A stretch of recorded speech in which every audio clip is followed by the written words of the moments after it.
There was something very interesting going on in music when I was a kid. And it was very similar to, I could put it in racial terms almost.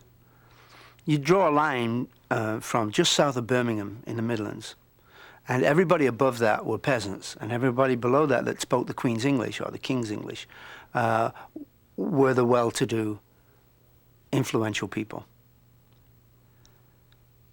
When the Beatles came along in the early 60s and became very popular and became very cult-like amongst the kids, all of a sudden all the people south of that line began to realize that their hold on society was slipping, that there was something going on above that line that should be checked out. I mean, there were even people that were imitating Liverpool accents down there.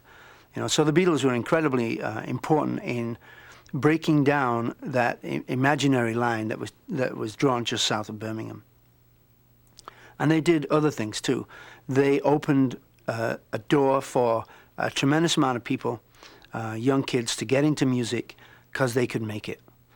Now then, I first saw the Beatles in 1958, 59, at a talent show in Manchester when there were only 3 of them, and they were called Johnny and the Moondogs, I think.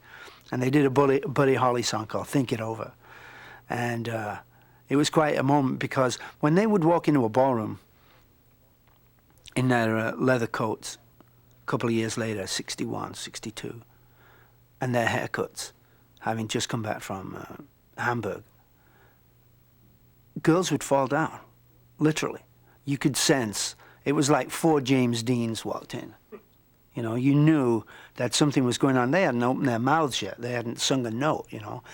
But we played many, many shows with them in the north of England, and it was always fascinating to watch girls' reaction to the Beatles. They moved down to London, acid came along, marijuana came along, hashish came along. Everything started to flower. Colors started to sprout. Clothes got looser, more colorful, more abstract, more bizarre. Carnaby Street happened. And the whole of the youth culture exploded, flowered, really, literally. And then when the Beatles came to America, right after, you know, I mean, America was still coming out of the Kennedy assassinations, was coming out of Johnson and the Vietnam War, you know, situation. And they really needed something to latch onto, some hope to grasp a hold of. And the youth of America found that hope in the Beatles.